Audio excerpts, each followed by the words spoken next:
Voters in Mississippi are gearing up for Tuesday's Senate runoff election. Former Congressman and Democrat Mike Espy is up against Republican Senator Cindy Hyde-Smith. The two faced off during a debate last night, and that is when Hyde-Smith responded to her controversial comment on public hangings. Anyone that was offended by my comments, I certainly apologize. There was no ill will, no intent whatsoever in my statements. In nearly 20 years of service, of being your state senator, your commissioner of agriculture, and your U.S. senator, I have worked with all Mississippians. It didn't matter their skin color type, their age, or their income. That's my record. I also recognize that this comment was twisted and it was turned into a weapon to be used against me, a political weapon used for nothing but personal and political gain by my opponent. That's the type of politics Mississippians are sick and tired of. All right, for more on this, let's bring in senior Capitol reporter for Mississippi Today, Bobby Harrison. He is with us now from the state's capital of Jackson, Mississippi. Good to see you, Bobby. Good to see you. Happy Thanksgiving. Happy Thanksgiving to you, my friend. So how is Hyde-Smith's response to this backlash over that hanging comment being received there? Well, I think a lot of people think it was a little late. The comments came out Sunday a week ago, and then she had a press conference that Monday that was already scheduled for another event, and she refused to answer questions about it then, and has been silent about it since then until last night. And at the debate last night, after the debate, Secretary Espy, he said he couldn't say what was in her heart, but it was obvious she was reading the apology off of a notepad.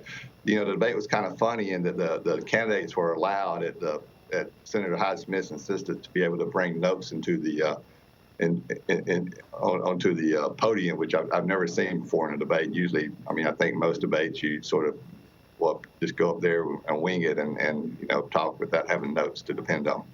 I did find it really strange watching that press conference with reporters politely asking questions, asking her to even clarify the statement that she released. I remember one reporter just asking her if she used that kind of language in just everyday life, and she kept saying, I've already released a statement about this. And I think that if you're a person in Mississippi who's looking to make a choice between Hyde-Smith or Espy, you want, as you just said, somebody who's able to just speak from the heart, and she wasn't able to do that. And so why take the opportunity during the debate to do it? Well, I think she was getting a lot of backlash. Walmart, as it was widely reported just yesterday or day before yesterday, announced that statement didn't reflect their values, and they asked for their campaign contribution back from Senator Hyde-Smith. And, Google had given her a sizable contribution, and Google said that, well, I don't think Google asked for donation back, but it said that statement did not reflect its values either. So I just think she was receiving a lot of backlash from that. The original statement she offered after the comments came out did not, there was no hint of an apology in that. She just said it was ridiculous to read any ill intent into that statement. And so I believe she felt her back was up against the wall last night. So she did make a statement. Whether, that's enough, there's debate about whether that statement is enough to really hurt her in Mississippi, where, we're a pretty safely red state in most circumstances. So we'll see if that statement has an impact on Tuesday or not. The other controversy is over this picture of Hyde-Smith that she posted to Facebook a few years ago. I think we have it here. She's in that picture wearing a Confederate soldier's cap, and she's holding a rifle, and the caption on that Facebook post is Mississippi history at its best. She took this during the visit to Jefferson Davis's home. Of course, he was the president of the Confederacy. She took this picture back in 2014. Will this be a problem for her? I don't know. We're such a safely Republican state that, of course, things were different in Alabama during that special election last year. So we just have to see. The interesting thing, she was at Jefferson Davis's home, which is now a museum on the Gulf Coast in Biloxi. But when her first year in the Senate, this hadn't been widely reported, I don't think, but she actually filed legislation to name a section of a street in her hometown of Brookhaven for Jefferson Davis. So that's an interesting little side note on that Facebook post. So the president is scheduled to hold 2 rallies in Mississippi the night before the Senate election. You just said something interesting. You said Mississippi is such a staunchly Republican state, but it does feel that many candidates who sometimes feel that they're in jeopardy call on the president to sort of help them, win some of those votes that may be sort of undecided. And President Trump, at least when it comes to the Senate, has had a couple of victories that can be directly attributed to his presence. Well, I mean, and there's no candidate in the nation during this campaign cycle that has more firmly attached themselves to Donald Trump than Cindy Hyde-Smith. She likes to brag that she votes with him 100% of the time, which she has during her, short tenure in the Senate. But so she is definitely attached to President Trump. And interestingly, she opened the debate last night talking about the president's 2 visits to Tupelo in northeast Mississippi and down on the Gulf Coast on Monday, and then she closed the debate talking again about the president's visit. So she's hoping that the president does help her Monday night during those 2 visits. Right, but so that's sort of, I guess, going to my question, which is that if she's hoping that the president helps her, it's that she feels that she could potentially lose this race. Yeah, well, I mean, I do think the race is closer than most people expected. We haven't had a single public poll come out since the November 6th election when those 2 candidates, Mike Espy and Cindy Hyde-Smith, advanced to the runoff. There's been reports of some private polling showing Espy within striking distance.